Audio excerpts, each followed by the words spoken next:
Vamos a invitar a la campana a sonar. Cuando la invitamos a sonar, enviamos nuestro amor, nuestros saludos y buenos deseos a los seres que la oirán. Deseamos que al escuchar la campana dejen de sufrir, que empiecen a practicar la respiración consciente, encuentren la energía, la paz y la alegría en ellos y sean capaces de transformar la energía de la ira, el sufrimiento y la desesperanza. Por eso invitar la campana a sonar y enviar su sonido para que la gente de nuestro alrededor pueda oírla es una acción sumamente compasiva. No podemos hacerlo sin poner todo nuestro corazón en ello. Con el cuerpo, la palabra y la mente en perfecta unidad, envío mi corazón con el sonido de esta campana. Que todos los que la escuchen despierten de su olvido y trasciendan el sendero de la ansiedad y el pesar. Escuchando la campana siento que las aflicciones que hay en mí empiezan a disolverse. Mi mente se serena y mi cuerpo se relaja. En mis labios nace una sonrisa. Siguiendo el sonido de la campana regreso a la isla de la plena conciencia y al jardín de mi corazón, donde las flores de la paz florecen bellamente. El pensamiento del día de hoy dice: antes de reunirme con AA yo no era sincero. Mentía a mi esposa constantemente acerca de dónde había estado y lo que había estado haciendo. No asistía a la oficina y alegaba que había estado enfermo o daba alguna otra excusa falsa. No era sincero ni conmigo mismo y menos con las demás personas. Jamás quería enfrentarme a mí mismo como realmente era ni admitir que no tenía razón. Pretendía ser ante mí que era tan bueno como el mejor de mis compañeros, aunque sospechaba que no lo era. ¿Soy ahora realmente sincero? Entonces vamos a releer esto otra vez. Antes, en el consumo, antes de buscar la salida mediante la práctica de principios espirituales, atrapado por la actividad adictiva, no podía mostrar lo que era. La manera, aquí me refiero estrictamente a la actividad adictiva, cómo consume un adicto, no me refiero a otras cosas, Las otras cosas ya son aparte. Pero yo no podía mostrar cómo estaba consumiendo. Yo no podía decir en dónde estaba o a dónde iba a estar o lo que estaba haciendo. Estaba dominado totalmente por el consumo. Entonces eso no se podía. En la tabla de la progresividad de la enfermedad, una de las etapas dice consumo subrepticio, consumo a escondidas. Un adicto que está consumiendo no se puede mostrar cómo está uno viviendo, ¿verdad? No asistía a la oficina o asistía. Yo puedo recordar algunas cosas, ¿no? Que seguro son pocas para todo lo que viví. Yo no podía parar de consumir ni de día ni de noche, ¿verdad? En alguna época, cuando todavía podía asistir a la oficina, me tenía que estar saliendo frecuentemente de ahí para consumir. En alguna época tenía en el horario un intermedio ahí que se supone que era para comer. Yo de todos modos entraba y me tenía que estar saliendo a cada rato a consumir. Durante la hora de la comida pues también. Es más, yo no comía, para mí comer era perder el tiempo, yo lo que hacía era consumir. Lo mismo cuando ya salía para supuestamente irme a mi casa, pues yo decía que iba a salir más tarde de lo que salía, porque salía y me iba a consumir. Todavía compraba más sustancia para llevar a mi casa. Las mañanas antes de consumir, antes de ir, ya tenía yo que consumir. Me decían, ¿por qué consumes a escondidas? Pues pon aquí lo que vas a consumir. Pero yo sabía que lo que ponía ahí, pues iba a ser increíble, que no me sirviera para nada. Yo tenía que tener sustancia absolutamente por todo el lugar por donde estaba. Cuando no tenía que ir a trabajar, por ejemplo, mentía y decía que iba a ir a trabajar para irme a consumir.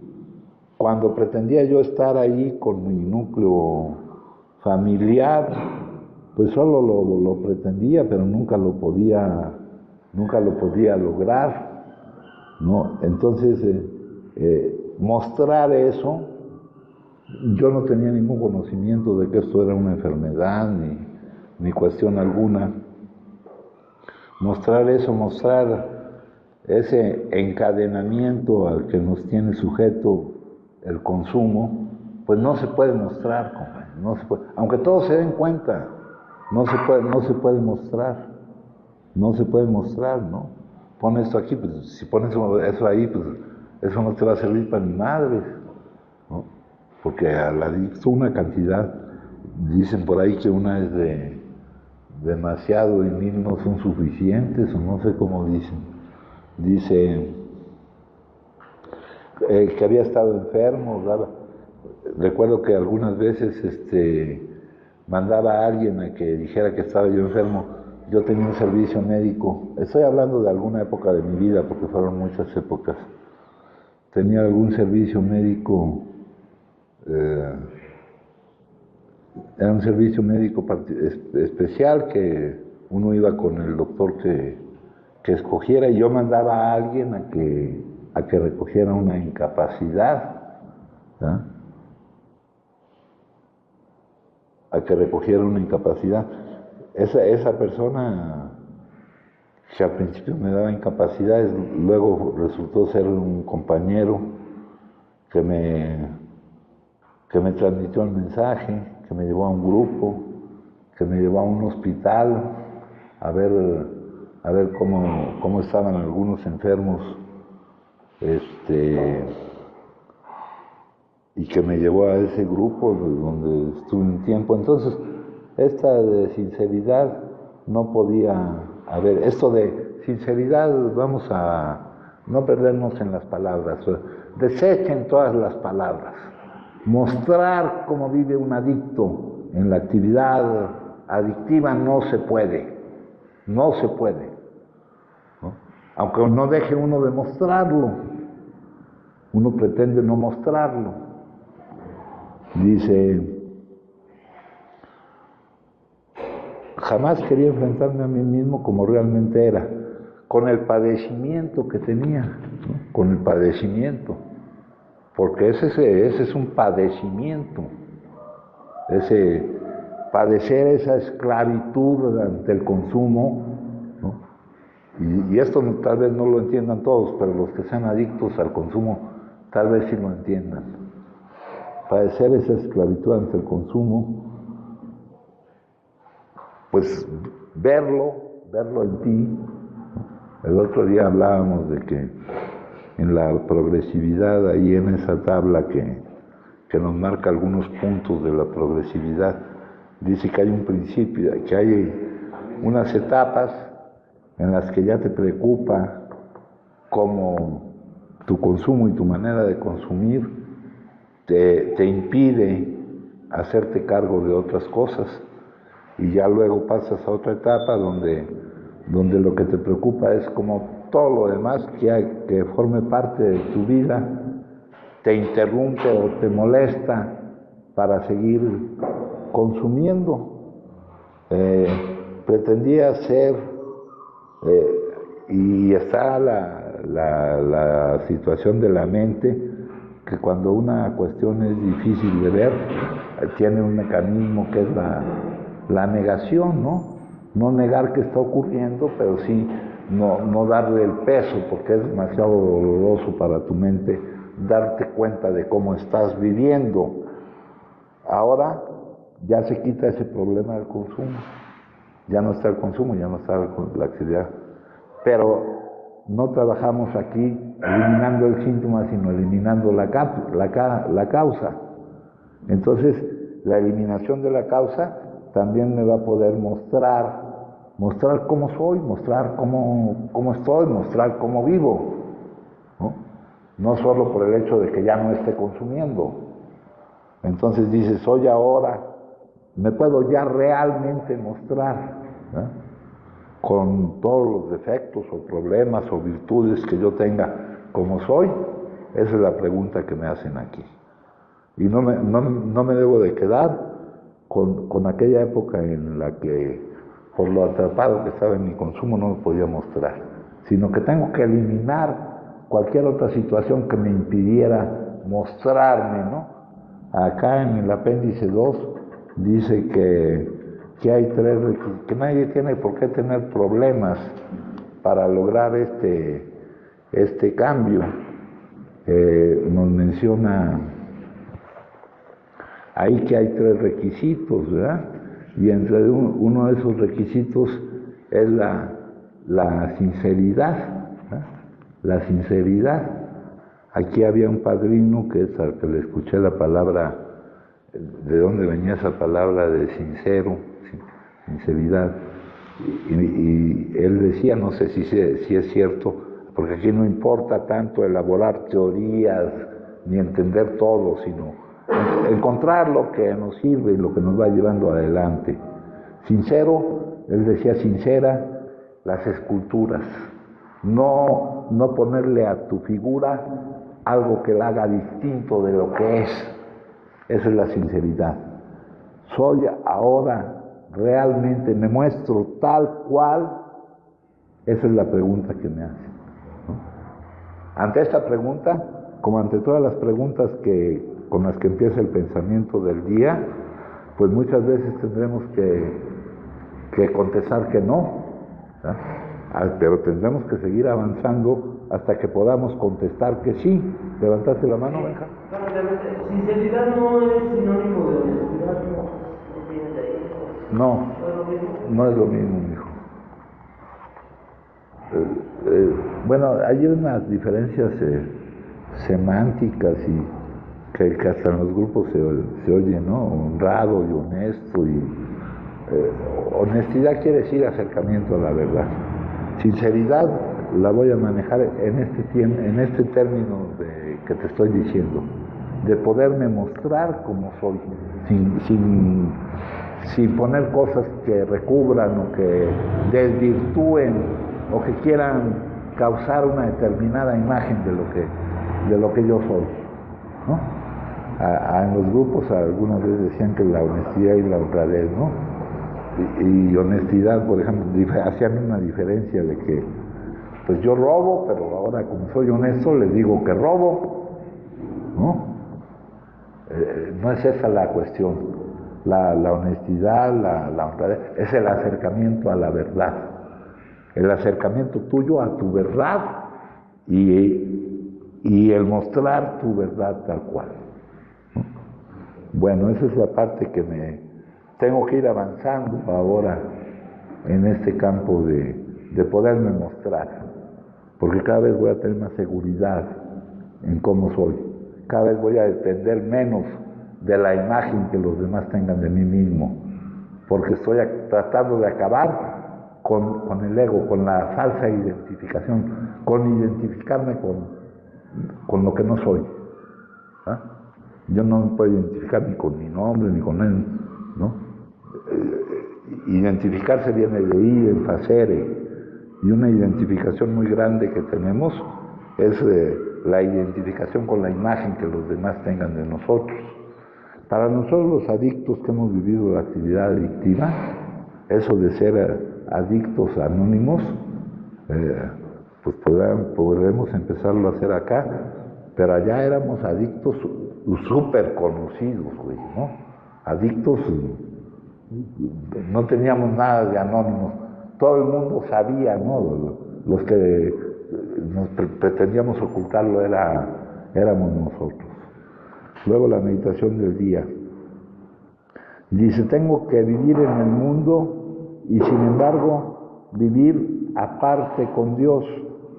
Puedo surgir de mis momentos privados de comunión con Dios al trabajo del mundo para obtener la fuerza que necesito. Aquí la fortaleza espiritual, la fortaleza que necesito. Mi vida interior tiene que ser vivida aparte del mundo. Tengo que usar del mundo como de un vestido cómodo. Nada del mundo debe trastornarme seriamente, ya que mi vida interior es vivida con Dios. Todo el vivir triunfante nace de esta vida interior. Ruego con gran necesidad y con la certeza de que me está concediendo poder vivir mi vida interior con Dios. Pido que nada invada o destruya ese secreto lugar de paz. Dice, esto es del Cantar de los Cantares. Mi amado habló y me dijo, levántate, oh amiga mía, hermosa mía, y ven, porque he aquí ha pasado el invierno, se ha mudado, la lluvia se fue, se han mostrado las flores en la tierra, el tiempo de la canción ha venido, y en nuestro país se ha oído la voz de la tórtola. La higuera ha echado sus higos y las vides en cierne dieron olor. Levántate, oh amiga mía, hermosa mía, y ven. Es del Cantar de los Cantares. Ahora, este libro fue escrito con oraciones que hacían dos personas, que fueron recopiladas por un periodista. Acá dice, dos mujeres inglesas en el otoño de 1932 se reunieron para orar y compartir mutuamente y tomar nota de lo que ellas creían que Dios les decía a través de su Hijo Jesucristo. Al final generaron un año completo de escritos, los cuales fueron editados para su publicación por A.J. Russell, un periodista de Londres. Las dos mujeres, quienes habían permanecido en el anonimato, eran pobres, valientes y peleaban con audacia contra la penuria y enfermedad. En palabras de Russell, ellas estaban enfrentando un futuro sin esperanza y una de ellas anhelaba ser sacada de este mundo difícil de una vez. Escribió él en su introducción original. Pero entonces Dios habló a sus corazones y Dios llama, nació el libro este. Entonces dice aquí, recompenso su búsqueda con mi presencia, regocíjense y estén alegres, soy su Dios, el coraje y el gozo conquistarán toda dificultad. Primero lo primero, búsquenme, ámenme, regocíjense en mí, soy su guía. No hay peligro que pueda asustarlas, ni disciplina que pueda agotarlas. Perseveren. ¿Pueden seguir con mi fuerza? Las necesito más de los que ustedes me necesitan. Luchen en este tiempo por mí. La iniciación precede a toda obra real, a todo éxito para mí. ¿Están realmente dispuestas a vivir una vida aparte conmigo, en el mundo y aún así aparte conmigo, avanzando desde sus secretos momentos de comunión para rescatar y salvar? Fíjense, esta parte de aquí la transformaron de esta manera. Tengo que vivir en el mundo y sin embargo vivir aparte con Dios. Puedo surgir de mis momentos privados de comunión con Dios al trabajo del mundo. Para obtener la fortaleza espiritual que necesito, mi vida interior tiene que ser vivida aparte del mundo. Tengo que usar del mundo como de un vestido cómodo. Nada del mundo debe trastornarme seriamente. Aquí está la razón de lo que estamos pidiendo, de lo que estamos tratando de obtener. Porque el trastorno, el emover, mi problema es emocional, ya que mi vida interior es vivida con Dios. Todo el vivir triunfante nace de esta vida interior. Y también esto tiene que ver con lo que veíamos ayer. El espíritu da vida, como dicen las escrituras, la carne no cuenta para nada, ¿no? Dice acá más adelante: oh dulce, grata oración, tú del contacto mundanal me elevarás a la mansión del tierno Padre Celestial, huyendo yo la tentación y toda influencia terrenal. Por Cristo que murió por mí, será mi ruego oído ahí. Esas son oraciones de alguna otra persona que se compilaron por el editor de este libro. Entonces, aquí dice, tengo que vivir en el mundo y sin embargo vivir aparte con Dios. Puedo surgir de mis momentos privados de comunión con Dios al trabajo del mundo. Para obtener la fortaleza espiritual que necesito, mi vida interior tiene que ser vivida aparte del mundo. Hablábamos ayer de las dos realidades, ¿no? La realidad aparente, la realidad condicionada, el mundo como le conocemos. Y lo que hace que eso surja, que es la verdadera realidad, ¿no? La dimensión espiritual. Entonces, a partir de ahí, yo puedo vivir en el mundo sabiendo que no soy del mundo. Nada del mundo debe trastornarme. Eso es por un problema de salud. Yo ya no puedo quedar a merced de las circunstancias, ¿verdad? Tengo que tener esta confianza que se obtiene, esto que llaman fortaleza que se obtiene así. Todo el vivir triunfante nace de esta vida interior. Ruego poder mi vida interior con Dios. Pido que nada invada o destruya este secreto lugar de paz. Aquí hay unos aforismos de hace al menos 20 siglos que pueden ayudarme a encontrar respuestas espirituales. Aquí nos ponen el primer aforismo, acá nos ponen el segundo aforismo.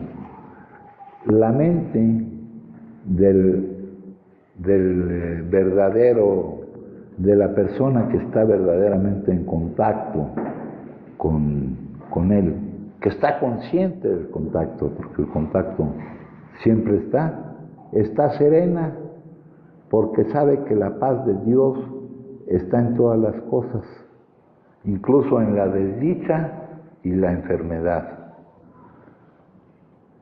Este segundo aforismo trae a la mente el dicho de que las tres cosas verdaderamente difíciles de la vida son devolver amor por odio, incluir a los excluidos y reconocer que estamos equivocados. Cuando estudiaba las antiguas palabras de Pantajali, tropecé con una referencia que expresaba lo siguiente: cuando no estás en paz, Dios no puede manifestarse en ti. Mientras reflexionaba sobre estas palabras, comprendí profundamente que Dios es amor. Si se precisa quietud para conocer a Dios, entonces es necesario que nos encontremos en un lugar de amorosa tranquilidad para recibir la ayuda de Dios y resolver lo que llamamos un problema. Acá más adelante dice: he elegido dos palabras de la Biblia para destacar la relación entre quietud o calma y Dios. Tomando la afirmación de las Escrituras e invirtiéndola, podemos reconocer con claridad lo que ocurre cuando no somos capaces o no queremos elegir la quietud. De modo que, si estás ansioso o temeroso, no conocerás a Dios. Es lo mismo que permanece en silencio y sabrás que soy Dios. Esos son de los salmos. Luego hay otro. En lugar de Dios es amor, y el que more en el amor mora en Dios y Dios en él. Podríamos expresarlo en otra forma. Dios no es temor, y el que mora en el temor no puede morar en Dios, ni Dios en él. ¿Verdad? Y acá más adelante me dice, hemos aprendido a estar miedo. Dios es quietud, Dios es amor. Cuando yo no soy ninguna de las dos cosas, no tengo ninguna posibilidad de que se me presente una solución espiritual. Pero ¿cómo consigo esa quietud? Puedes acceder a ellas si voluntariamente optas por la calma en momentos de ansiedad o temor. Si puedes elegir guardar la calma en todo momento, recordándote que ya no eliges vivir según tus condicionamientos pasados. Cuando abandonamos la calma, dejamos atrás a Dios en gran parte debido a nuestros condicionamientos. Hemos aprendido a tener miedo y estar ansiosos cuando nos enfrentamos a un problema. Si queremos, podemos aprender a estar calmados y dejar que Dios se manifieste en nosotros de nuevo. Los problemas empiezan sin lugar a dudas en nuestra mente, y es posible que tengamos que recordarnos que si existen es solo ahí, en nuestra mente nada más. De ahí la ilusión, la mentira que he mencionado antes. Si corriges el error, la ilusión desaparece. Nuestro condicionamiento nos ha conducido al error de pensar que somos seres finitos. James Cars, en su libro Juegos finitos e infinitos, describe un mundo de juegos finitos en el que los ganadores y los perdedores, que es el mundo que conocemos, es el mundo condicionado, en el que los ganadores y los perdedores, las reglas, los límites y el tiempo son extremadamente importantes. En el mundo de juegos finitos, los títulos, las adquisiciones y el prestigio son primordiales. La planificación, la estrategia y el secreto son cruciales para convertirse en un maestro en el mundo de los juegos finitos. Tienes un público que conoce las reglas y que te dará una reputación. En el juego finito, ser identificado con los perdedores es terrible y peligroso. El juego finito valora los cuerpos, las cosas y las reputaciones. La pérdida última es la muerte. En este libro, Carse explica que el resultado final del juego finito es la autoaniquilación, porque las máquinas o los mecanismos que inventamos para ayudarnos en este juego de ganadores y perdedores destruirán a los que confíen en ellas. La tecnología, el marketing, la productividad son términos para animar a los jugadores a comprar más máquinas, más mecanismos, más estrategias, y el valor de uno depende de cuántas de esas posee el jugador y lo bien que las sabe hacer funcionar. También existe el juego infinito, que puedes empezar a jugar si quieres. En este juego no hay límites. Las fuerzas que permiten que las flores crezcan son infinitas, y esas fuerzas no pueden ser dominadas ni controladas. El propósito del juego infinito es conseguir que haya más gente que juegue, ría, ame, baile y cante. La vida misma es infinitamente no comprensible. Estas fuerzas existían antes que nosotros y serán existiendo tras los límites de la muerte y el tiempo. Mientras el jugador finito tiene que debatirse y aprender el lenguaje y las reglas para hacer funcionar todas las máquinas, El jugador infinito habla desde el corazón y sabe que las respuestas están más allá de las palabras y las explicaciones. Eso no significa que los jugadores del juego infinito no puedan jugar también juegos finitos, pero no saben tomárselos en serio. Es una opción. Nos hallamos en un mundo en el que el secretismo, la competencia, el miedo y las armas son parte del equipo empleado para jugar el juego finito de la vida. Sabemos que los ganadores y perdedores están sumamente valorados. Los jugadores que prefieran pasar más tiempo jugando al juego infinito también juegan al juego finito. Esto en un curso de milagros se expresa de la siguiente manera: hay un modo de vivir en el mundo que no está aquí, aunque parece que sí. No cambias tu aspecto, aunque sonríes con más frecuencia.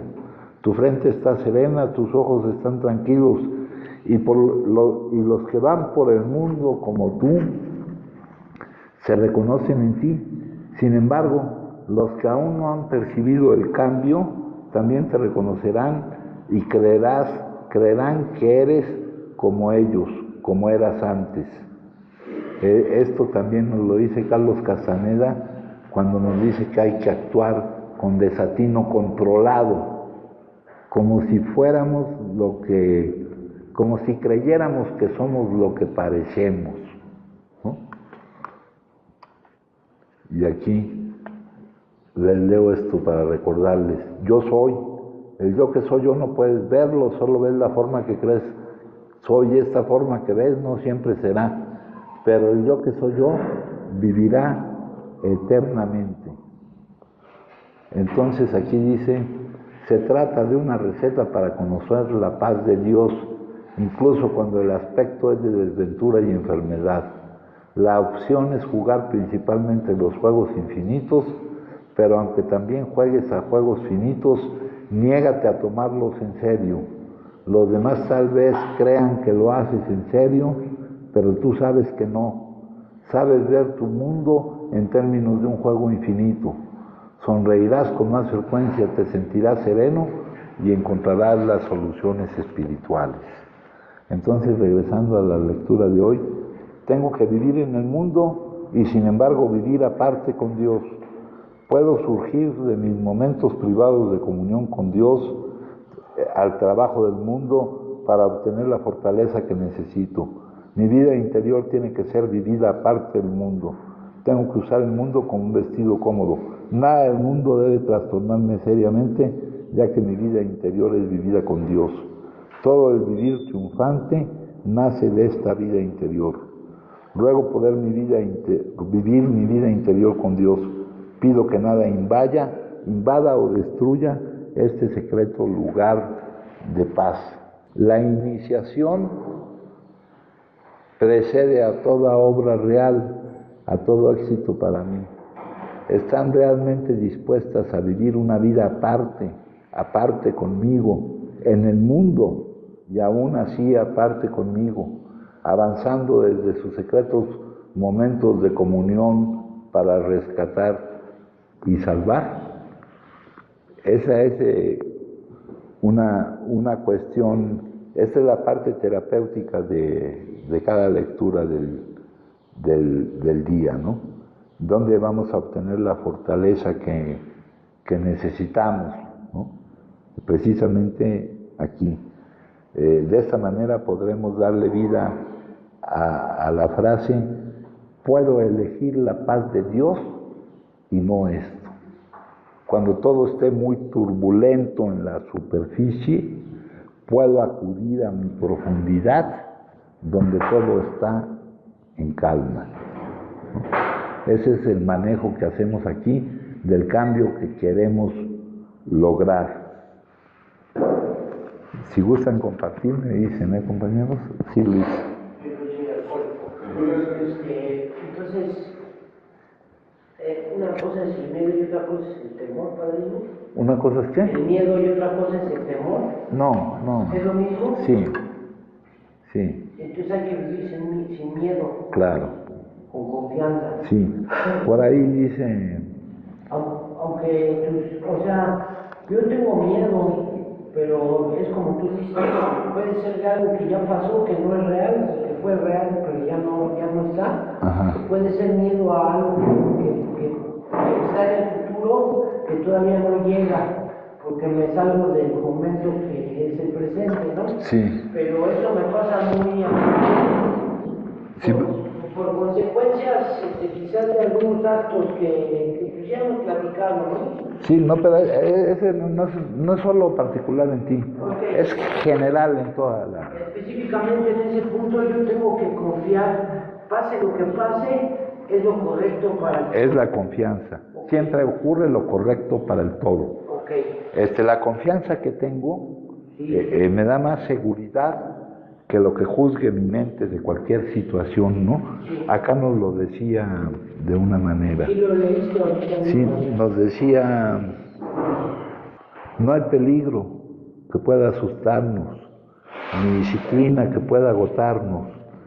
Y aquí en este otro nos lo dice, nada en el mundo debe trastornarme seriamente. Entonces, ¿podríamos decir que el miedo es falta de fe? El miedo es falta de Dios. Bueno, falta de Dios. Falta de Dios.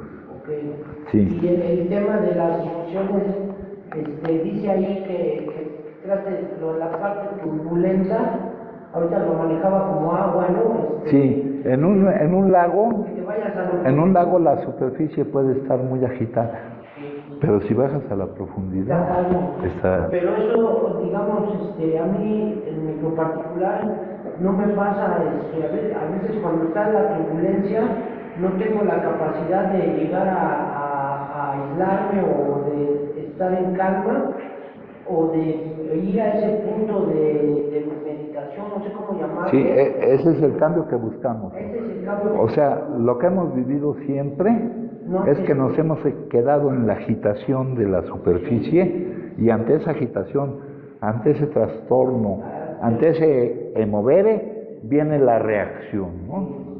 Y ahora, poco a poco vamos a ir... Es gradual, ¿no? Claro, todo esto es gradual. Ahora, lo de la mercadotecnia, sí, pero no hablaba de... No, la diferencia sí. del mundo condicionado. Ajá. Te hablan de crear. Te hablan, por ejemplo, te hablan de productividad, te hablan de los ganadores y los vencedores. Sí, todo eso está condicionado. Ajá. Ahora, ¿cómo le haces para no ser de ahí? No, estás en el mundo sabiendo que no eres de ahí. Puedes moverte ahí. ¿Sí te puedes mover? Sí te puedes mover. ¿Pero en cuánto tiempo? O sea, eso va a llevar un gran tiempo. No, para cada quien llevarás el tiempo que sea necesario mientras persistamos en esto, mijo. Okay. Mientras persistamos en esto, ¿no? Tú ves las cosas, pero vas ganando en confianza. La confianza que vas adquiriendo se va validando ante los resultados que obtienes, hijo. Okay. Se va verificando, ¿no? Yo hay veces que llego aquí, por poner un ejemplo sencillo, sin saber cómo se va a resolver la situación del día, pero sé que se va a resolver, ¿no? Sí, en la solución de la operación mecánica de esta cuestión, ¿no? Oye, Padrino, y esa parte de ahorita mencionaste también que si estás ansioso es porque no hay una conciencia de ello. En esa parte yo en lo personal conozco una palabra, conozco un término aparte que lo conozco por un indicador, lo conozco por la vivencia, porque yo siempre he sido una persona ansiosa. Anteriormente, en un curso que aquí se nos dio la oportunidad de ver, No. Sí. Aquí se nos dio la oportunidad de ver. Ajá. Esa parte es un trastorno, ahorita volvió a hacer la pregunta. Sí, pero trata de no estar mezclando, mijo. Trata de no estar buscando. Los quiero aquí atentos. Yo a lo que me refiero. Los quiero aquí atentos. No vamos a hablar del trastorno de ansiedad. ¿No? No. Entonces no estamos hablando de trastorno. Estamos hablando de lo que estamos hablando. No busquen en el archivo. No podemos estar oyendo aquí simplemente, entre más queramos poner cosas que salgan, que tengan relación con esto, menos entra todo esto que estamos diciendo. ¿Para qué buscamos algo que se parezca, que ya vi allá? ¿Para qué querer relacionarlo? Porque lo vivo y tengo dudas. No, vamos a vivirlo aquí, ahorita. No te vayas a buscar otras referencias. Mira lo que decían aquí. La vida eterna es ahora, está aquí, y a ti te han confundido hablándote de un futuro que esperas mientras te pierdes la maravilla de la vida que es el ahora. El presente es la vida, y solo ahí están Dios y la eternidad. Por ello hay que estar dispuesto, vigilante, para no perder nada de la vida. Algo de esto mencionó ahorita Luis Alfonso. Ansiedad es exceso de futuro, mijo. También el miedo, ¿no? También el miedo. Una expresión de miedo. Sí. Y aquí lo que decías tú ahorita, Alejandro, dice aquí, son dos citas de una escritura. Si estás ansioso o temeroso, no conocerás a Dios. Esto lo voltea. Permanece en silencio y sabrás que soy Dios. Ahí me habla de la ansiedad. Acá, Dios es amor, y el que more en el amor mora en Dios y Dios en él. Esto también lo cambia. Dios no es temor, y el que mora en el temor no puede morar en Dios ni Dios en él. Nuestra esencia es el amor, ni a la muerte hay que temer. Todo eso lo hemos mencionado en varias. Acá, la vida eterna es ahora, está aquí, y a ti te han confundido hablándote de un futuro que esperas mientras te pierdes la maravilla de la vida que es el ahora. El presente es la vida, y solo ahí están Dios y la eternidad que consta de un solo momento. Si te vas al pasado vamos a hacer nuestro punto de residencia al presente con breves viajes para fines prácticos al pasado o a la anticipación, a la planeación, pero solo eliminando el tiempo psicológico, ¿no? Viviremos en el presente. La ansiedad, pues, es exceso de futuro, mijo, y de querer anticipar, lo cual es una cualidad que no tenemos, mijo. Tú no puedes anticipar lo que va a llegar. Estamos hechos para vivir en el momento. Cada momento su afán es para lo que estamos preparados. Así fuimos diseñados, así fuimos creados por Él. La cuestión es que estas cosas se puedan empezar a vivir, ¿no? Fíjate, de un momento acá dice, hay dos cosas que tenemos que tener si vamos a cambiar nuestra forma de vivir. Una es la confianza, esa bondad y ese propósito fundamentales. La otra es la obediencia, que es la aceptación. Esto es vivir de acuerdo con la confianza, viviendo cada día. Luego aquí dice, la fe, la confianza es el puente entre Dios y usted. Es el puente que Dios ha dispuesto. Si todo fuese visto y conocido, no tendría mérito sentir esa confianza. Por tanto, Dios ha ordenado que no veamos ni conozcamos directamente, específicamente, qué va a ser, pero podemos experimentar su poder a través de nuestra confianza.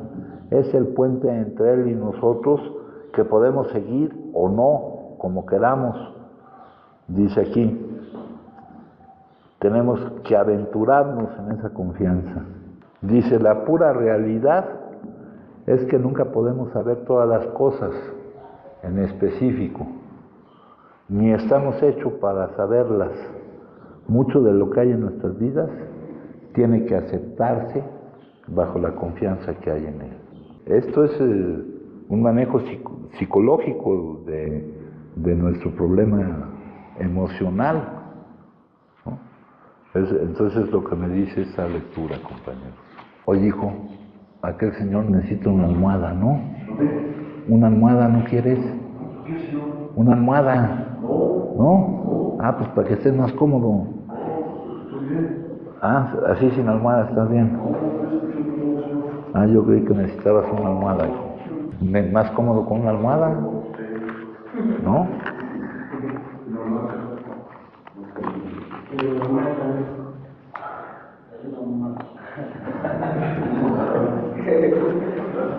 A ver, aquí viene un poco de la segunda tradición. La segunda tradición, compañeros, que dice, para el propósito de nuestro grupo, solo existe una autoridad fundamental, un Dios amoroso que puede manifestarse en la conciencia, en el conjunto de los que estamos aquí interesados en la práctica de esto. Vamos a quitar de aquí líderes, guías y todas esas mamadas. Aquí todos somos servidores. Aquí no vamos a hacer una división entre servidores y no servidores, porque el servicio es una de las cuestiones que necesitamos como instrumento para nuestra recuperación. Entonces, aquí nada de que servidores y no servidores, no es como en otros lugares. Ya vamos a salirnos hasta de ese condicionamiento. Dice aquí,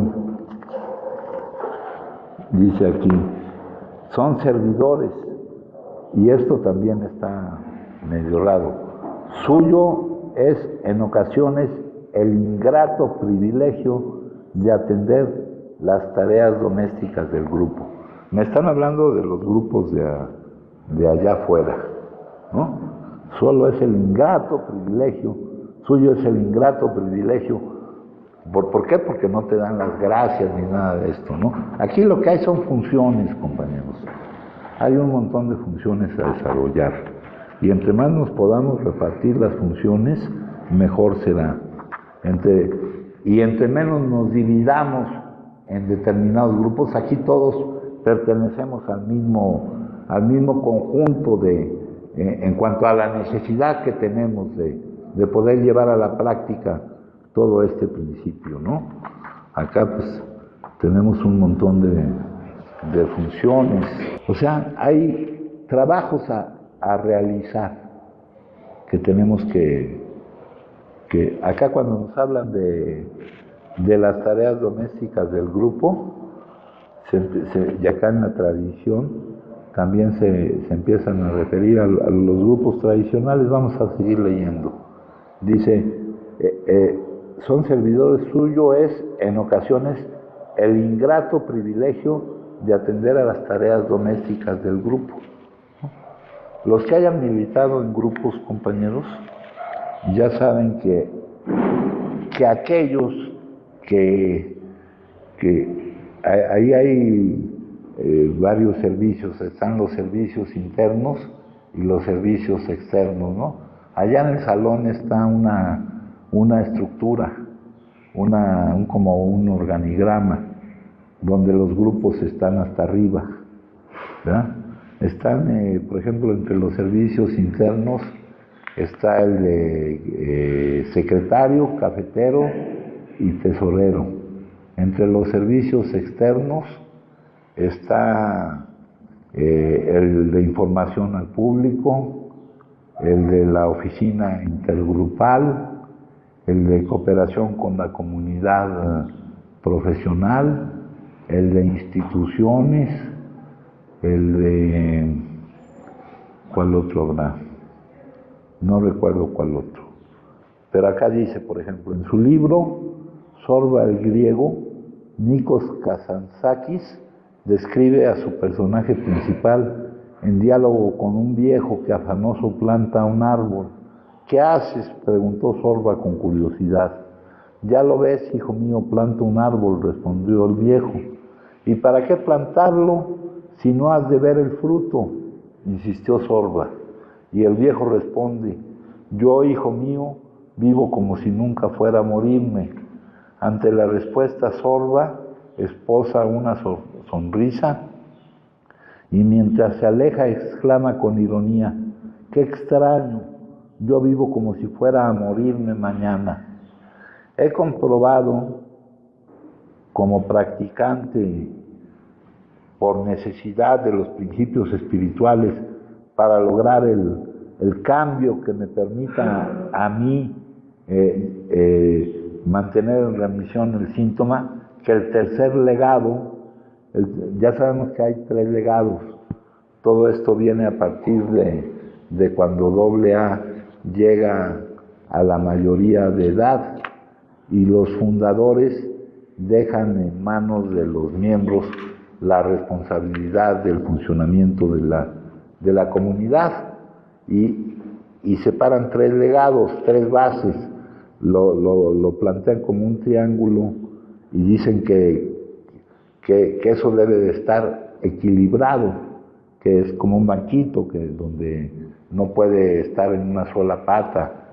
Están los principios de transformación, de cambio, que le llaman de recuperación, están los principios de unidad, que son las tradiciones, que son las que nos permiten mantenernos juntos en torno a un propósito y también las que nos permiten relacionarnos con el exterior, con la sociedad allá afuera, y están los principios relacionados que son con el servicio, que son los 12 conceptos para el servicio mundial.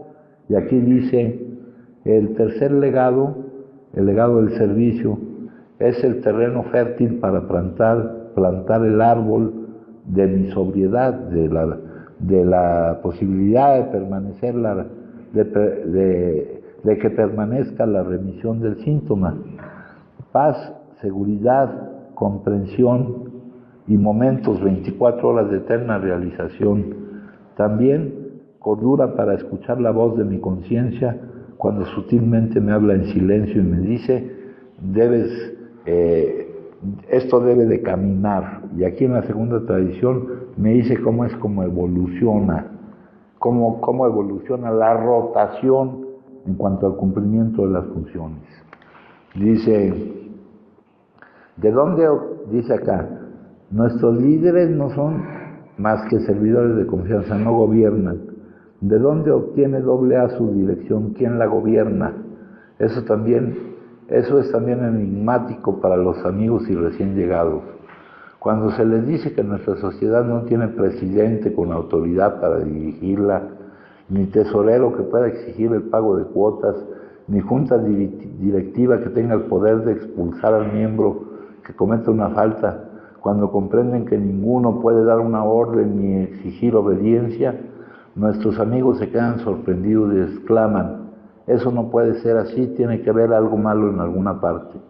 Esos individuos leen entonces la tradición segunda y ven que la única autoridad fundamental que gobierna a los miembros de esta comunidad de práctica es un Dios amante y que él mismo se puede manifestar en la conciencia del grupo. Con cierta incertidumbre le preguntan a un miembro entendido si en realidad eso puede ser así. El miembro les contesta, sí, definitivamente, así. Los amigos murmuran que tal cosa les parece algo vaga, nebulosa y más que ingenua. Luego comienzan a lanzarnos miradas especulativas. Aprenden algo de la historia. Veamos, fulano de tal se muda. Sintiéndose ahora solo, reflexiona que quizás no pueda permanecer sobrio o ni siquiera vivo, a menos que les comunique a otros los que a él se le dio. Siente el apremio de algo ético y espiritual porque ve que tiene muy cerca de sí a centenares que están sufriendo y a quienes puede ayudar. Además, echa de menos a su propio grupo, necesita de otros adictos, tanto como ellos lo necesitan a él. Visita a los predicadores, médicos, editores, policías y taberneros, y el resultado es que ahora Middleton tiene un grupo del cual él es su fundador. Por ser fundador se vuelve al principio líder del mismo. ¿Quién otro podría serlo? Sin embargo, muy pronto su asumida autoridad para dirigirlo todo comienza a ser compartida con los primeros adictos a quienes ayudó. En ese momento el benigno dictador se convierte en presidente del comité que él y sus amigos han formado. Ellos son la jerarquía del grupo. Todo esto en realidad no existe en su periodo de formación, constituyéndose esta por autoelección. Por supuesto, pues no puede serlo de otra manera.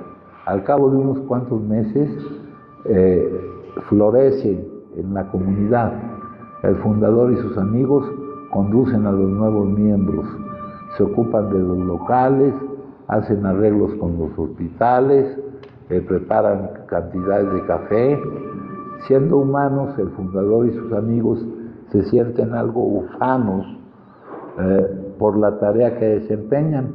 Se dicen unos a otros, tal vez sería una buena idea que siguiéramos ejerciendo nuestra autoridad sobre los miembros de esta población.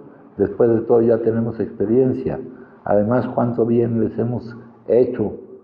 Deberían estar agradecidos. La verdad es que los fundadores y sus amigos son a veces más sabios y más humildes, pero no siempre están a la altura de las circunstancias.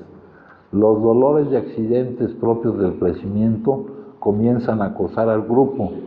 Los mendigos piden limosna, los tímidos desfallecen, problemas y más problemas empiezan a lloverle al grupo, pero lo más importante, se oyen murmullos de descontento entre los miembros dados a la política que pronto se vuelven un clamor. ¿Creen esos viejos que van a dominarnos toda la vida? Ya es hora de que hagamos nuestra elección. El fundador y sus amigos se sienten heridos y deprimidos. Van de crisis en crisis, de amigo en amigo rogando, pero nada sacan, pues ha comenzado la revuelta. La conciencia del grupo va a hacerse cargo de las cosas. Viene luego la elección. Si el fundador y sus amigos han servido bien, pueden, muy sorprendidos, ser reelegidos por algún tiempo. Sin embargo, si se han opuesto con demasiado ahínco a la ola creciente de democracia, pueden ser depuestos intempestivamente.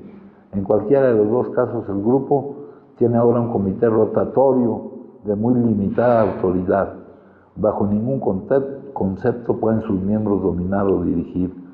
Son servidores suyos, es en ocasiones el ingrato privilegio de atender. Esa palabra ingrato hay que quitarla de ahí porque está condicionada,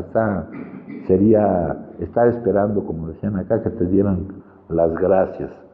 Encabezados por el presidente se encargan de las relaciones del grupo con el mundo exterior y hacen arreglos para concertar reuniones. Su tesorero, rigurosamente responsable, pasa el sombrero, rinde para pagar la renta y demás cuentas, rinde su informe. El secretario se encarga de tener a mano la literatura, atiende las llamadas, contesta la correspondencia y envía los avisos para anunciar las reuniones. Estos son los sencillos servicios que hacen que el grupo continúe funcionando. El comité no da consejos espirituales, no juzga la conducta de ninguno, no imparte órdenes. Cada uno de los miembros puede ser eliminado en las próximas elecciones si es que ha tratado de imponerse. Y así es como hacen el tardío descubrimiento de que en realidad son servidores. Esa es la experiencia de todos ellos. En esa forma es como la conciencia del grupo impone las condiciones que hacen posible que los dirigentes del mismo puedan ser sus servidores.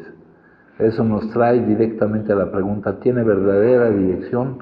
Sí, aunque no lo parezca. Pero volvamos al depuesto fundador y sus amigos. ¿Qué les ha sucedido? En cuanto les pase la ansiedad y la tristeza, se notará en ellos un cambio imperceptible. Finalmente se dividirán en dos clases que denominan comúnmente como ancianos estadistas y viejos descontentos, o viejos sangrantes, creo que decían. El anciano estadista es el que comprende lo sabia que ha sido la decisión del grupo, que no abriga rencor al verse reducido a una posición menos importante y cuyo juicio madurado por considerable experiencia es justo. Es el individuo dispuesto a esperar el desarrollo de los acontecimientos. El viejo descontento es el que sigue convencido de que sin él no prosperará, que constantemente intriga, que sigue siendo presa de su propia conmiseración. Algunos suelen sangrar en tal forma que, agotado todo su espíritu y principios, vuelven a consumir. En ocasiones parece que el panorama está repleto de esta clase de viejos descontentos. Casi todos los más antiguos han pasado por esa experiencia hasta cierto punto. Felizmente la mayoría sobrevive y pasan a ser estadistas ancianos. Se convierten en verdaderos y permanentes pilares. De ellos emanan opiniones calmadas, el conocimiento seguro y el liderato permanente. Cuando el grupo está más perplejo, se vuelve a ellos a pedirles consejo. Los estadistas ancianos vienen a ser el instrumento de expresión de la conciencia del grupo. En realidad son la voz pura del grupo. No dirigen por mandato, sino por ejemplo. Tal es la experiencia que nos ha llevado a la conclusión de que la conciencia, bien guiada por sus ancianos, es más sabia que si tuviera un solo conductor. Entonces, compañeros, pues este es el movimiento que se va dando, ¿no? Les digo que este movimiento empezó aquí. Empezó aquí cuando dice: durante los 3 primeros días de julio de 1955 hubo una convención en San Luis para conmemorar el 20º aniversario de la fundación. Ahí la comunidad declaró por sí misma haber llegado a la edad de asumir la plena responsabilidad, y ahí recibió de sus fundadores y miembros antiguos el cuidado permanente de sus 3 grandes legados de recuperación, unidad y servicio. ¿Esto qué quiere decir, compañeros? Que aquí el principal trabajo lo hace la comunidad. El principal trabajo se hace entre ustedes. La práctica que puedan hacer de todos estos principios es lo que puedan practicar y vivir aquí unos con otros, ¿no? No sé si quieran compartir algo respecto a esto. Tú. Y ahí hay un manual también de servicios, ¿no? Sí. Donde, digamos, el primer servicio que te dan es el de cafetería, y lo dan para que, porque tienen ciertas funciones, el cafetero no nada más el café, sino abrir el grupo. Es una manera de enganchar al nuevo a que asista a sus reuniones diariamente, ¿no? Sí. Para eso creo que no hay un tiempo. Y posteriormente los servicios internos te van, según el manual, o según si es un grupo nuevo, porque si es un grupo nuevo, ni modo que le pongan tiempo al secretario o al tesorero. Entonces, sí, lógico, ahí se contradice y ahí entraría esa tradición, ¿no? Ahora, esa parte de que no se puede correr a ningún miembro, yo la he vivido y los han corrido. O sea, la misma conciencia les ha escrito una carta por medio de la cuarta tradición de la autonomía, y que invita al miembro a salir, ¿no?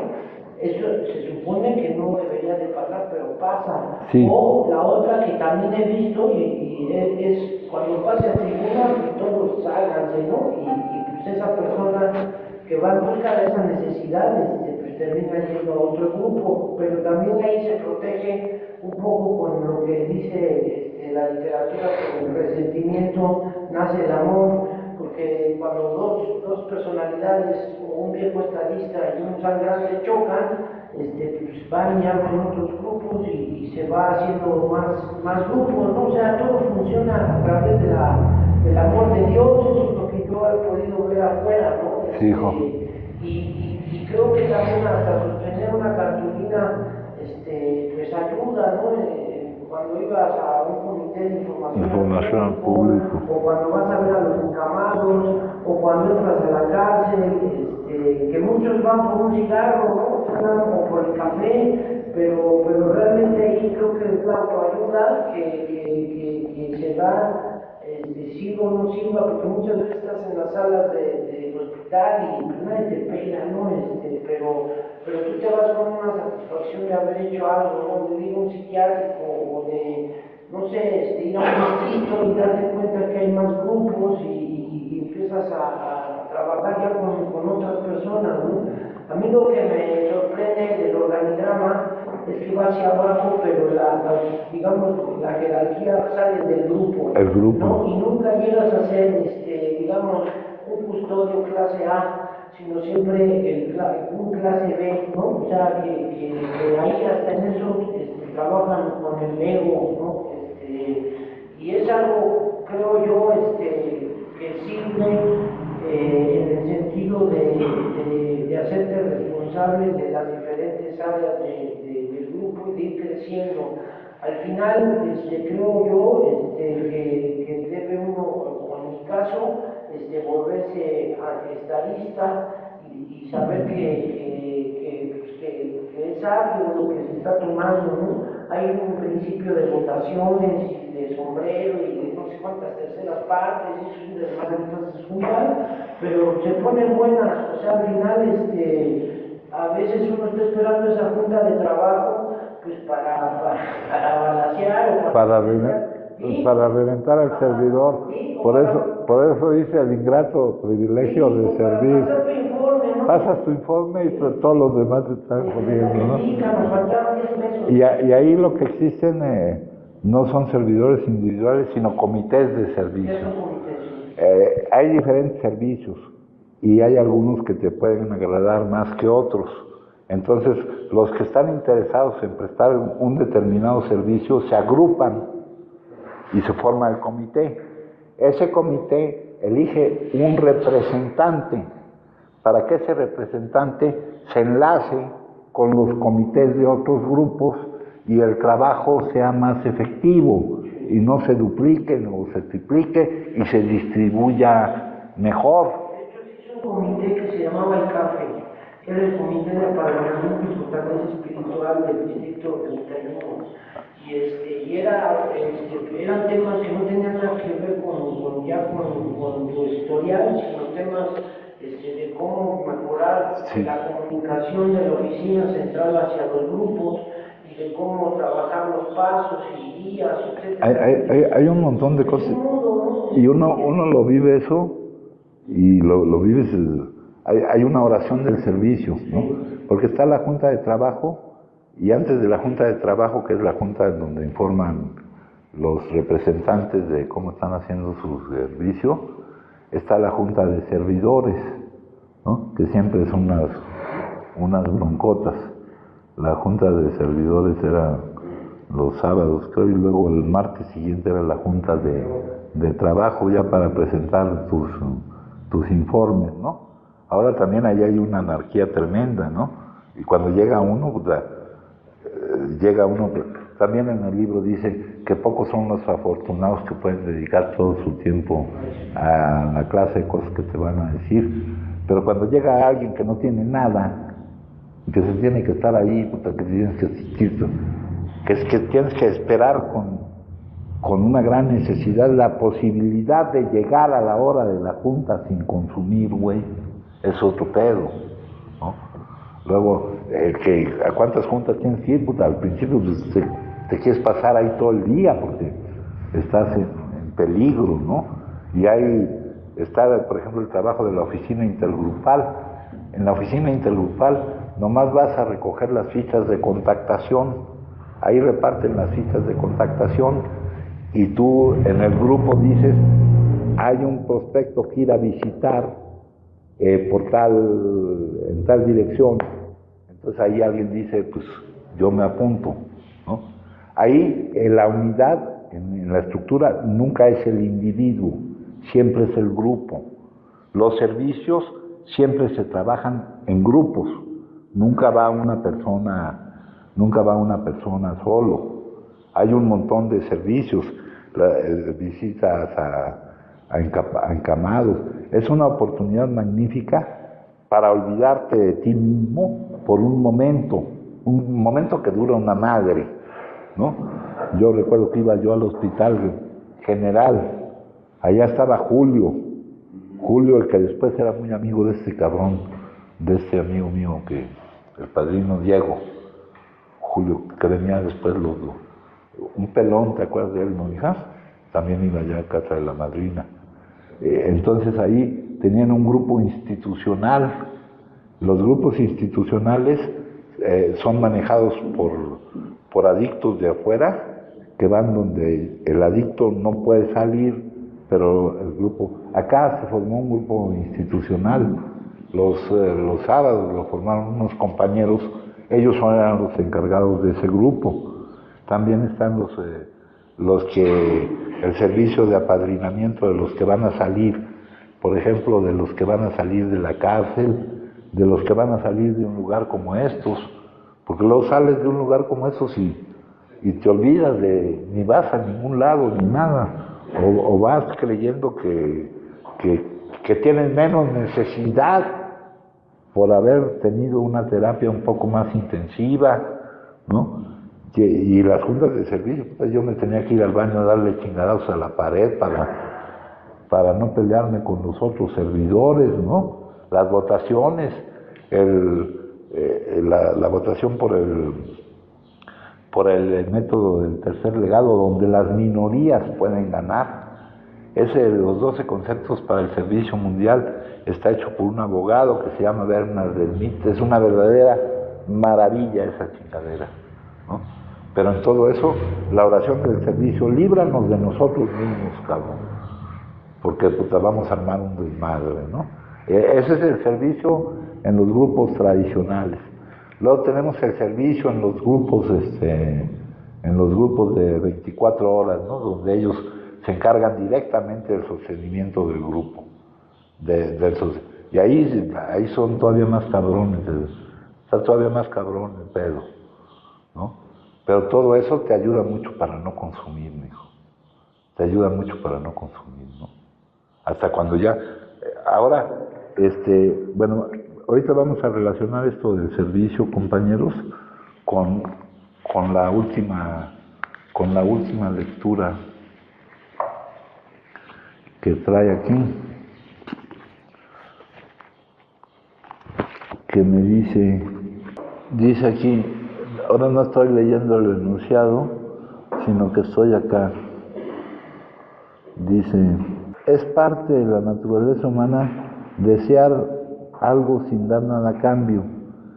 Quizás nos maravillemos si al comprar algo se nos devuelve. Tenemos tendencia a pensar que si nadie lo sabe, un pequeño engaño da igual, pero hay alguien que lo sabe, que sí lo sabe, nosotros, y eso no da igual. Lo que nos funcionaba cuando consumíamos no suele funcionar mucho tiempo cuando estamos en recuperación. Esta forma de dividir, de mostrar un mapa de indicadores para llegar al resultado que debamos obtener, ese mapa que tenemos es uno de los muchos mapas que puede haber. El mapa de esos, o sea, acordándonos que el mapa no es el territorio, que lo que debemos es obtener los resultados. Acá tenemos otro mapa, compañeros. Tenemos muchas psicoterapias espirituales. Acá tenemos, por ejemplo, que me habla son las prácticas espirituales. La filosofía y las prácticas perennes, la filosofía perenne, la sabiduría perenne, que es todo lo que así se le llama, ¿no? Viene desde tiempos inmemoriales y seguirá por siempre. Y nos explican que esto no es religioso, pero que es espiritual, porque no es una cuestión determinada. Y entonces, aquí, estudiando las principales fuentes de filosofía espiritual o filosofía perenne, sabiduría perenne también se le llama, se encontró que había prácticas que estaban presentes en todas ellas. Una de ellas dice, transforma tu motivación, reduce tus apetitos y encuentra lo que tu alma desea. Acá, bueno, eso viene acá, la filosofía perenne, dice, el corazón de dicha filosofía está constituido por 4 observaciones, cuatro cosas que se ha experimentado, no 4 creencias, 4 observaciones, porque hay gente que las ha alcanzado. Existen 2 reinos de lo real. El primero es la realidad cotidiana, a la cual es el mundo condicionado. Debajo de esos está el otro, mucho más sutil y profundo, un reino de la conciencia, del espíritu, de la mente, del Tao, el nombre es lo de menos. No podemos conocerlo mediante los sentidos. Crea y sostiene al otro y es su fuente, no está limitado por el tiempo. El ser humano participa de ambos reinos. Los seres humanos pueden llegar a reconocer su propia chispa divina y el territorio sagrado de donde proviene. Entonces, encontraron las prácticas comunes a toda esa sabiduría perenne. Encontraron acá dice, transforma tu motivación, reduce los apetitos y encuentra lo que tu alma desea. Acá, todo esto es como caminos para lograr el crecimiento espiritual, el más alto grado de desarrollo al que pueda llegar el ser humano, el desarrollo transpersonal, que va mucho más allá del desarrollo convencional, el desarrollo que te proporciona la sociedad, los medios de comunicación, la familia, los medios académicos. Esto es superior. Esto viene planteado en otro libro. Todo este conocimiento va contra 3 mitos. La humanidad ha alcanzado el pináculo de su desarrollo, creyendo que la más alta etapa del desarrollo es el desarrollo convencional que te proporciona la sociedad, la familia, los medios de comunicación, el conocimiento académico, etc. Dice aquí, otro mito, estamos completamente separados unos de otros y de la naturaleza y del cosmos. Luego, mito 3, el mundo físico es todo lo que hay. Esto choca con la filosofía perenne, ese consenso filosófico que se extiende a través de épocas, religiones, tradiciones y culturas, que describe dimensiones de la realidad diferentes pero continuas. Estas van de las más densas y menos conscientes, lo que llamaríamos materia, a las menos densas y más conscientes, lo que llamaríamos dimensiones espirituales. No hemos alcanzado el pináculo del desarrollo humano. Estamos conectados más que separados con el resto de la vida, y el espectro completo de la conciencia comprende tanto la dimensión física como una multitud de dimensiones no físicas de la realidad. El mayor grado de desarrollo, la gloria suprema del desarrollo humano, no se apoya en nuestra habilidad para pensar y razonar, aunque esto es lo que nos distingue de los animales. El intelecto, como el instinto, es simplemente un punto a lo largo del camino. Nuestro destino último es volver a conectarnos con nuestro ser esencial y expresar nuestra realidad extraordinaria, divina, en el mundo físico ordinario, momento a momento. Esto se dice fácilmente, pero aún son pocos los que han alcanzado las últimas posibilidades del desarrollo humano. La realidad superior, ¿dónde está la prueba de esta realidad? Ofrezco solo una analogía. Un gran grupo de científicos puede reunirse y darle a usted todas las pruebas científicas de que los bananos son amargos, pero todo lo que usted tiene que hacer es probar una sola vez para darse cuenta de lo que hay, de que hay todo ese otro aspecto de los bananos.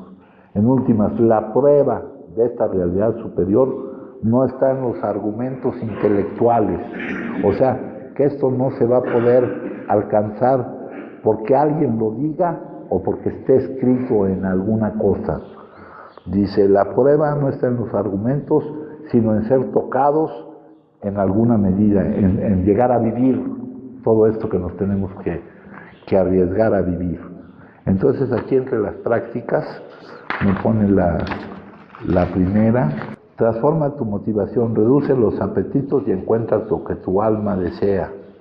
Todo lo que quieres es ser feliz, todos tus deseos, sean los que fueren, son anhelos de felicidad.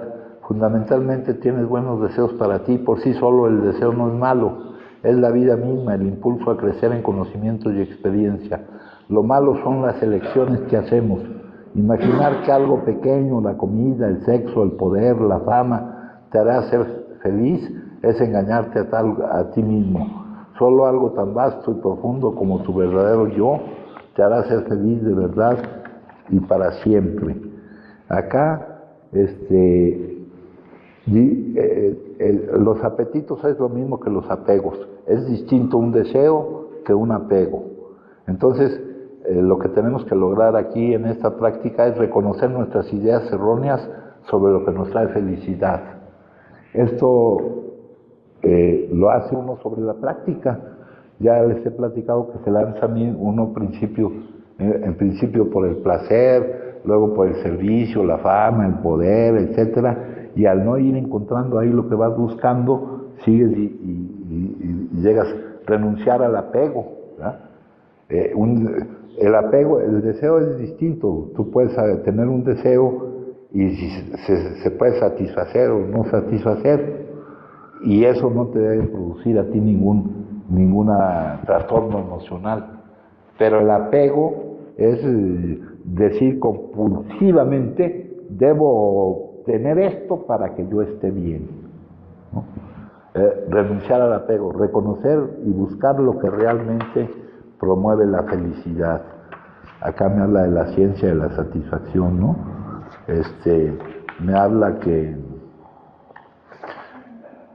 la satisfacción no consiste en conseguir lo que quieres, y aquí yo les digo, en pretender que puedes conseguir lo que quieres, sino en querer lo que tienes, ¿no? También nos hablan de una vida equilibrada, los objetivos de la vida, donde no se desprecia nada, pero hay algo que le da contexto a lo demás, y encontrar lo que realmente deseas, ¿no? Y todo esto es lo que vamos trabajando comúnmente aquí. Esta es la primera de las prácticas. La segunda dice: cultiva la sabiduría emocional, sana tu corazón y aprende a amar. Desterrar las emociones molestas, tóxicas, y sustituirlas por emociones saludables, ¿no? En esta segunda práctica viene por acá: sana tu corazón y aprende a amar. Aquí dice: la vida está regida por las emociones. Los sentimientos que invitamos a que entren en la mente acaban por seducirla y dominarla. Una vez que eso ha sucedido, esas mismas emociones dan color a lo que percibimos, moldean nuestra motivación y dirigen nuestra vida. Lo que sentimos dentro de nosotros es lo que vemos reflejado en el mundo en que vivimos. Si nos enojamos, el mundo nos parece hostil. Si tenemos miedo, vemos que todo nos amenaza. Pero si lo que llena la mente es el amor, vemos un mundo que anhela amar y ser amado. Reducir sentimientos de dolor como el miedo y la ira, fomentar actitudes útiles como la gratitud y la generosidad, cultivar emociones positivas como el amor y la compasión. Esta es la sabiduría emocional, la segunda práctica. Y la tercera práctica, que es la que se refiere a la lectura del día de hoy, es vivir éticamente, sentirte bien al hacer el bien, sentirte bien al hacer lo correcto. ¿Ah? Ya hablamos aquí, por ejemplo, esta lectura dice: tenemos que pensar que si nadie lo sabe, un pequeño engaño da igual, pero hay alguien que sí lo sabe, nosotros, y eso no da igual, ¿no? Eso se los he dicho con otras frases: el que se pasa de listo, se pasa de pendejo, se está dañando a sí mismo, ¿no? Acá dice: mira la ganancia de tu prójimo como tu propia ganancia y la pérdida de tu prójimo como tu propia pérdida. El sabio es bueno con las personas que son buenas, También es bueno con las personas que no son buenas. Esa es la bondad verdadera. ¿Qué les recuerda esto de una frase que usamos mucho aquí? Principios antes que personalidades. Los beneficios, el costo de vivir sin ética. Actuar sin ética acarrea costos inmediatos y también a largo plazo. Cuando deliberadamente mentimos, robamos o herimos a alguien o a nosotros mismos, se nos convulsiona la mente con emociones dolorosas como la ira, el miedo y los celos. Esas emociones son destructivas para otras personas y además nos causan intenso dolor y gran daño. También existen costos a largo plazo. Los sabios de la antigüedad respaldan los juicios de la psicología moderna de que la conducta sin ética tiende a perpetuarse a sí misma, porque no solamente brota de estados destructivos, sino que los va haciendo más fuertes. Acá dice más adelante.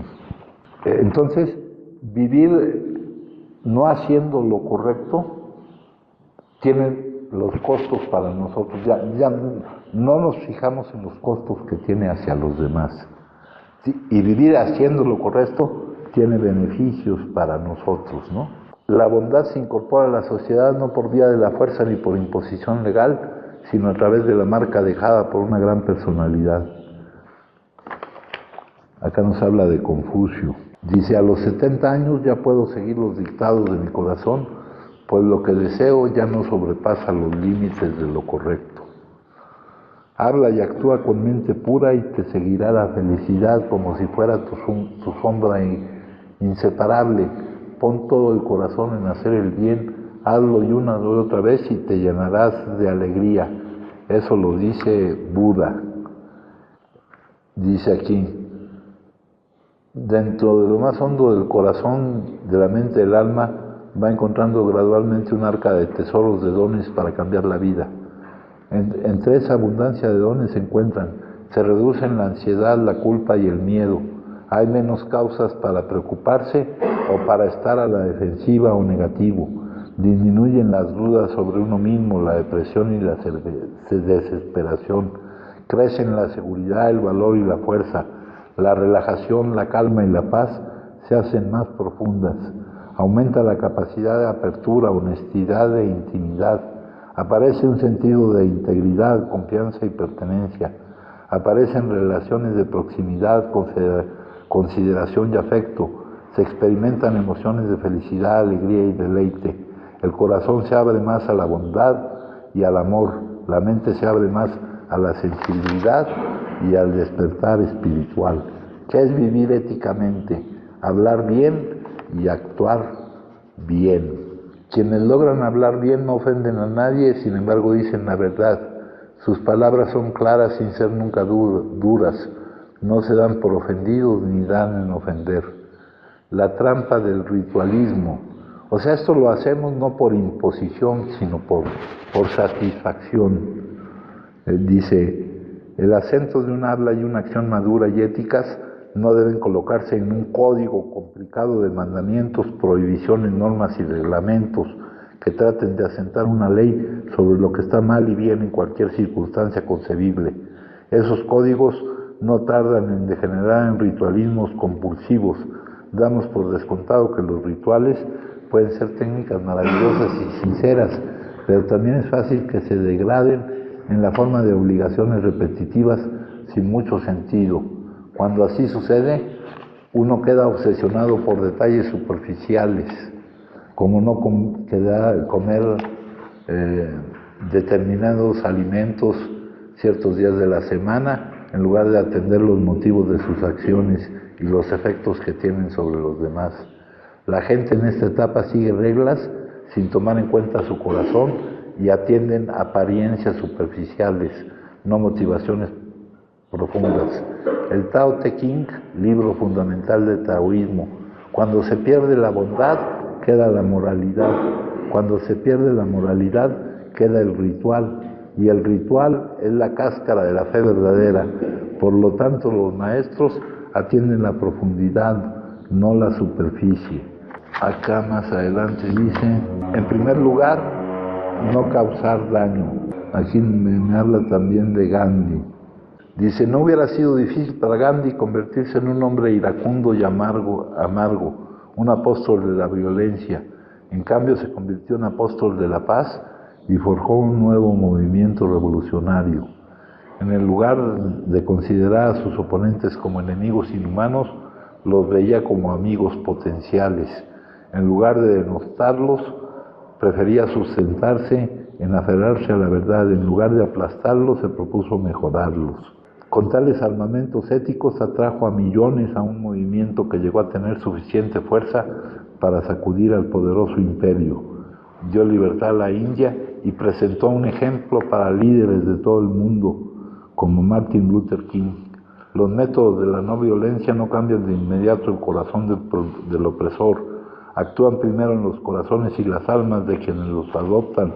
Les otorgan respeto por sí mismos al exigir recursos de fuerza y valor que ni siquiera sabía que tenían. Por último, acaban por alcanzar al oponente y agitar su conciencia, de modo que la reconciliación se vuelve realidad. Ser inofensivo es una de las formas más impotentes de la unión que apresura el progreso hacia la meta. Desea a los demás lo que deseas para ti. Debes verte a ti mismo en los demás, así a quién puedes dañar, qué daño puedes hacer. Y aquí básicamente, al hacer lo correcto, hay dos principios muy importantes. Sé para los demás como quisieras que ellos fueran para contigo. Esa es la regla de oro del cristianismo, o su imagen especular, la regla de plata del confucianismo.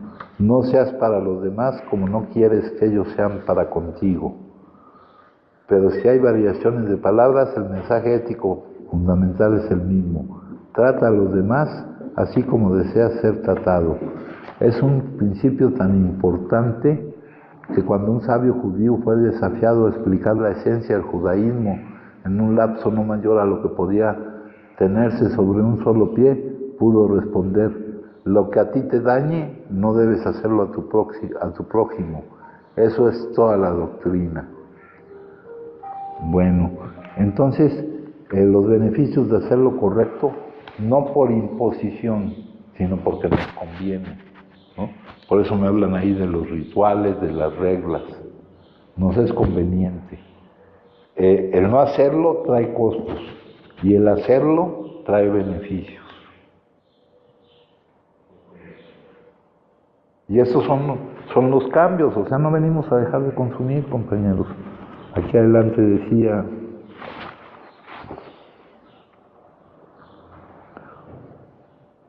lo que nos funcionaba antes no suele funcionar mucho tiempo cuando estamos ya buscando este cambio. A medida que progresamos, empezamos a desarrollar valores y criterios nuevos, a sentirnos incómodos cuando nos aprovechamos de situaciones que cuando consumíamos nos habían llenado de satisfacción maligna. ¿Alguien gusta compartir, compañeros? Bueno, pues entonces les agradezco mucho.